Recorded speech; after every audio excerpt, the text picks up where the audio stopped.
তো আজকে পড়ালাম management of burn patient. Burn পেশেন্টকে কিভাবে আমরা ম্যানেজমেন্ট করব। তো ফার্স্ট যেটা এমার্জেন্ট বা এমার্জেন্সি ফেজ বা রিসাইটেশন ফেজ। তো ফার্স্ট পেজে আমরা কি কোন টাইমটা ধরি, যে আপ টু হচ্ছে 48 to 72 আওয়ার্স টাইমটা হচ্ছে যে কি, যে এমার্জেন্সি ফেজ। তো ইন দিস ফেজে কি করা হয়, মোস্ট কমন কজ ডেথ পেশেন্টে কেন হয়, যে ফ্লুইড আর ইলেকট্রোলাইট ইমব্যালেন্সের জন্য কি হয়, যে পেশেন্টের ডেথ হয়।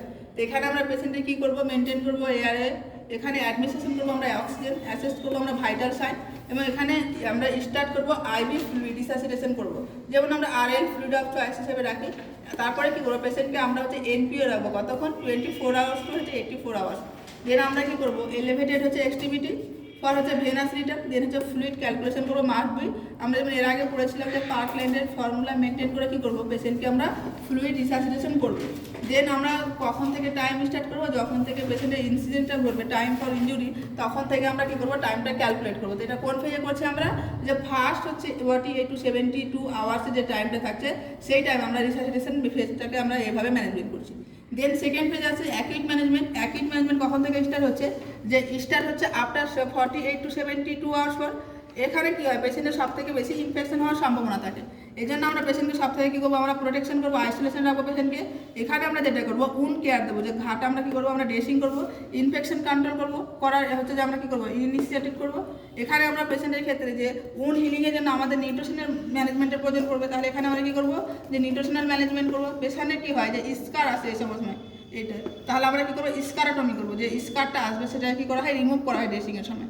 বা ড্রেসিং স্টার্ট করতে হবে, এখানে কী দিয়ে ড্রেসিং করবে, সিলভার হচ্ছে সালফার ডায়াজাইড দিয়ে কী করা হবে, যেখানে ড্রেসিং করা হবে। দেন মোস্ট কমনলি ইউজ হচ্ছে ব্রড স্পেকট্রাম, এটা একটা অ্যান্টিবায়োটিক। দেন হচ্ছে ড্রেসিং চেঞ্জ করা হয় এভরি 8 to 12 আওয়ার্স পর পর, যে দিনে হচ্ছে 2 থেকে 3 বার কী করতে হবে, ড্রেসিংটা চেঞ্জ করতে হবে। কেন করছি আমরা এই সমস্ত জিনিসগুলো, তো ইনফেকশনটা কন্ট্রোল করার জন্য।